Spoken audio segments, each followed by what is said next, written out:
Guidance du dimanche. Je vous invite à vous laisser inspirer par les images et les mots de ces cartes, tout en vous rappelant que vous pouvez interpréter ce jeu d'une façon différente à la mienne. Pour commencer, j'ai pigé 2 cartes de mon jeu haut. J'ai pigé la carte avec le mot « ressentiment » et l'image de ces 3 personnes. Est-ce qu'on parle ici de 3 personnes d'une même famille? Si oui, j'aurais tendance à penser ici que c'est la mère, la jeune fille et le jeune garçon. Le père semble, oui, absent dans cette image. La fille et sa mère, le fils et sa mère. Bon, on parle de ressentiment. Est-ce qu'on éprouve du ressentiment envers ces personnes pour ce qui a été vécu?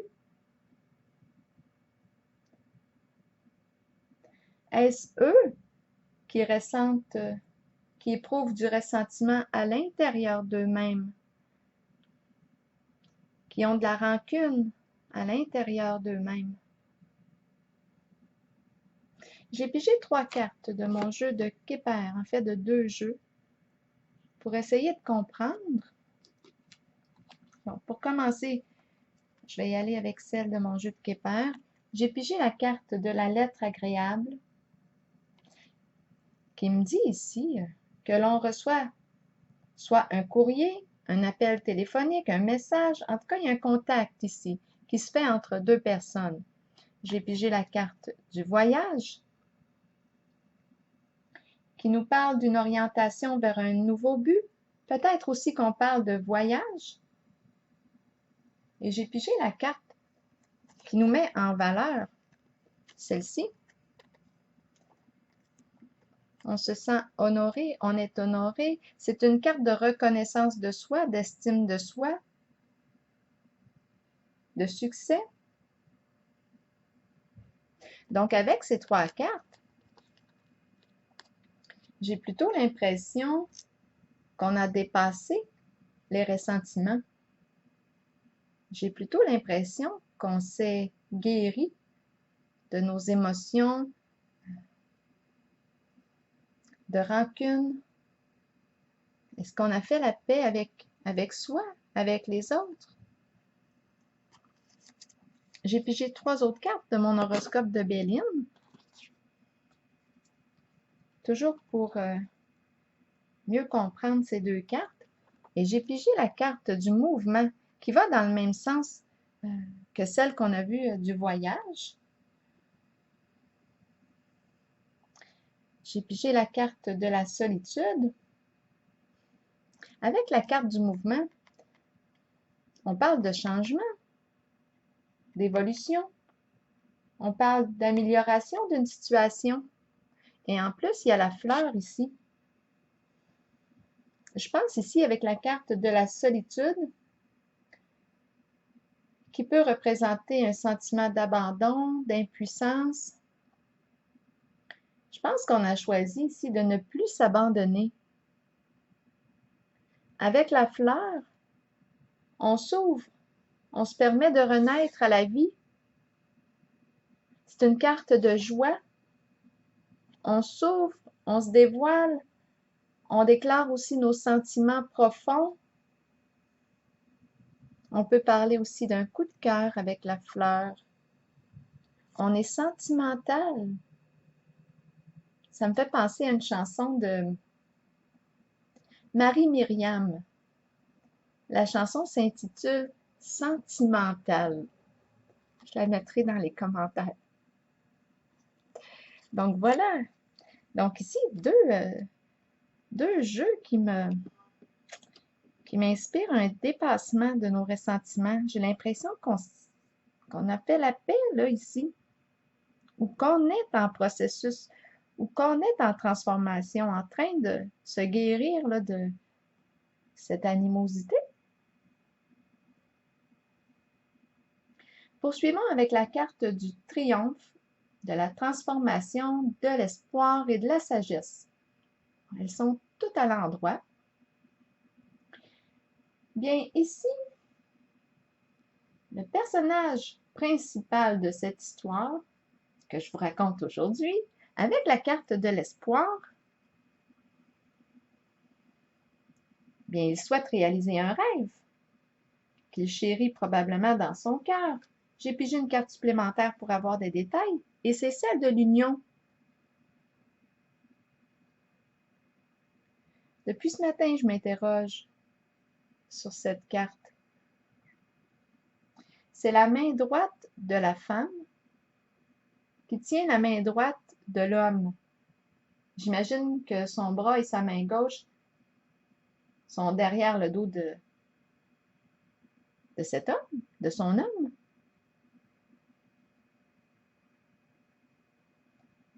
Peut-être qu'elle le soutient, c'est quand même la carte de l'union. Bien ici, avec la carte de l'espoir, ce qui est souhaité, c'est de vivre l'union. C'est un idéal que cette personne porte en elle, un idéal qu'elle souhaite réaliser. Et quand je regarde encore la carte, je pourrais penser, quand je regarde le masculin, en fait, il me fait penser à un lutteur. Je pourrais aussi penser à Adam et Ève et le serpent, parce qu'on voit comme le serpent ici, là.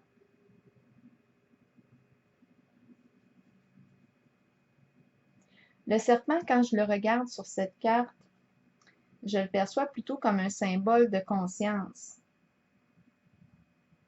On pourrait aussi parler d'une énergie sexuelle. En mon ressenti, quand je regarde la carte,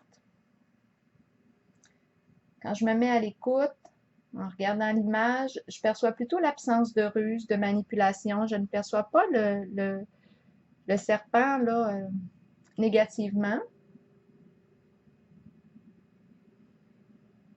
Non, je perçois plutôt l'absence de manipulation, là. De manipulation pour faire du mal.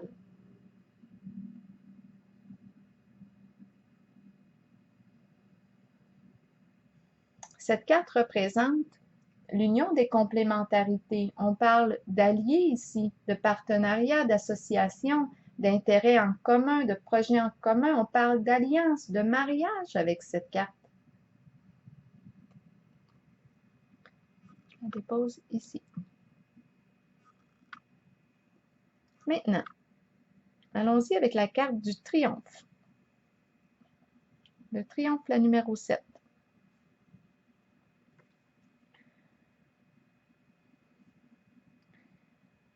Bien, cette personne qu'on me présente en ce jeu est déterminée. Elle sait ce qu'elle veut. On parle d'une personne qui est persévérante. Elle se dirige vers la destination, vers son idéal. Elle avance, elle progresse. Il y a beaucoup de déplacements avec cette carte. On pourrait parler même de voyage, de déménagement. Ça bouge. On fonce, là. J'ai pigé la carte de la célébrité pour ajouter à celle-ci du triomphe. Bien, moi, ce que je perçois, c'est que cette personne reconnaît enfin ses qualités, enfin ses talents, et on la reconnaît, elle est appréciée et estimée là, pour ce qu'elle est. Maintenant, avec la carte de la transformation, j'ai pigé une carte supplémentaire et c'est la sorcière. Avec la carte de la transformation. OK. Des vidéos. Bon, je vais la mettre ici. On va faire des petits changements. C'est bon.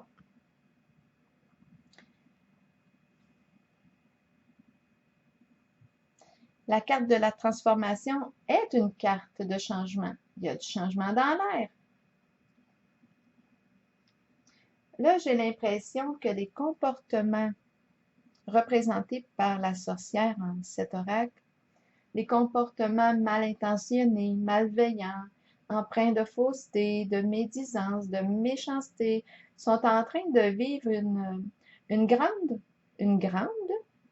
métamorphose. Pourquoi j'ai la grange qui m'est venue à l'esprit?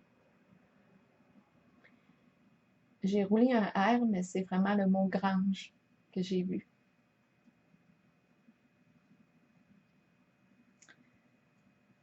Donc, j'ai vraiment l'impression ici qu'il y a une métamorphose qui se vit.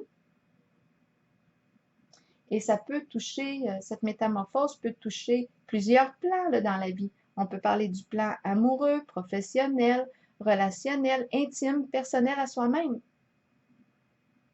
Mais il y a vraiment une transformation qui s'effectue à l'intérieur de soi. Et je me demande bien là, ce que cette transformation intérieure va attirer à elle.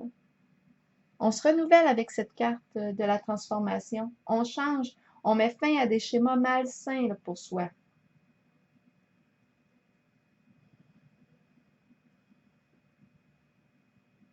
Est-ce qu'il nous reste encore des crottes ou une crotte sur le cœur? Bien, je pense que c'est le temps d'y voir. Ici, avec la carte de la transformation, on arrête de ressasser tout le temps les mêmes histoires.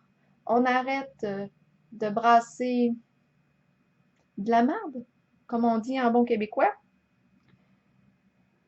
On se transforme et on focus sur notre épanouissement. Elle ouvre ses ailes.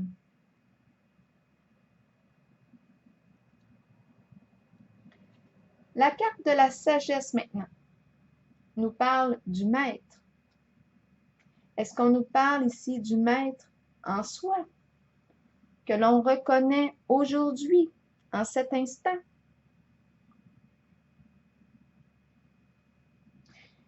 J'interprète cette carte comme le maître en soi qui s'expose pour stimuler, pour réveiller le maître en chacun de nous, en chacun, en chaque personne. Le maître qui encourage à être pleinement soi-même, à s'exposer dans toutes nos couleurs, avec bienveillance, envers soi-même et aussi envers les autres. C'est comme ça que je ressens la carte aujourd'hui. Et j'ai pigé la carte de la protection pour ajouter à celle de la sagesse. Bien ici, j'ai bien l'impression qu'on me présente un guide qui agit par amour, qui apporte son soutien, qui partage ses connaissances dans le but d'aider et d'aimer son prochain. Pour terminer, pendant que je brassais les cartes de mon oracle de l'âme intuitive, 3 cartes sont sorties du jeu et bien, je suis contente. J'ai pris le temps de regarder ce que me disaient ces cartes. C'est la carte, je trouve tellement que ça fait sens. J'ai pigé la carte du féminin. Non, en fait, je les ai pas pigées. Elles sont tombées quand je brassais les cartes. C'est vraiment la vérité. J'ai pigé... Voyons, pourquoi je dis j'ai pigé? Peut-être que je les aurais pigées pareil. Le féminin, le masculin et la carte de l'identité.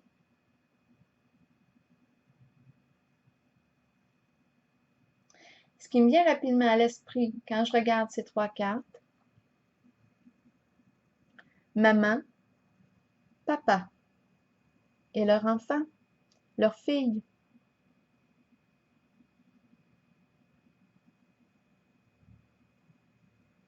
Est-ce qu'on veut me dire ici que le rôle des parents, le rôle principal des parents, du parent, est d'aider leur enfant à reconnaître, à se reconnaître euh,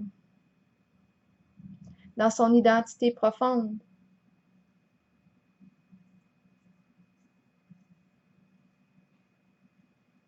Ces 2 cartes du féminin et masculin peuvent aussi représenter ces gens qui, un jour, croisent notre chemin et touchent notre cœur par leur présence, par leur disponibilité, par leur écoute et sensibilité aussi à la personne que l'on est véritablement.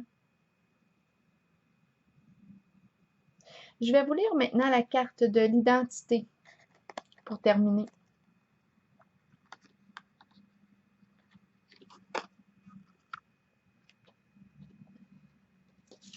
Le message, oui, associé à cette carte. Les mots-clés sont découverte de soi, authenticité, intégrité. Il est important de rester vrai envers vous-même et de demeurer qui vous êtes. Il est temps de redécouvrir la vérité à votre sujet, ce qui vous rend heureux et ce dont votre âme a besoin pour y parvenir. Écoutez la voix en vous. Sachez que vous êtes guidé de la meilleure façon possible et que vous êtes sur le point de vous redécouvrir. Vous n'avez pas à vous cacher. Il est temps de vous tenir debout et fier. Votre identité représente qui vous êtes et vous êtes authentique et intègre. L'aventure de la vie a pour but la découverte de vous-même et la manifestation de tout ce que vous désirez et avez besoin. Prenez le temps de méditer et de vous relier à votre âme. Alors voilà, je trouve que ça va dans le même sens que la carte de la sagesse qu'on a vue ici. Le rôle des parents va dans le même sens que celle de la sagesse qui représente le maître en soi, qui encourage les autres maîtres à se réveiller, à s'éveiller. Alors voilà, c'est ici que je termine et je vous souhaite une excellente journée.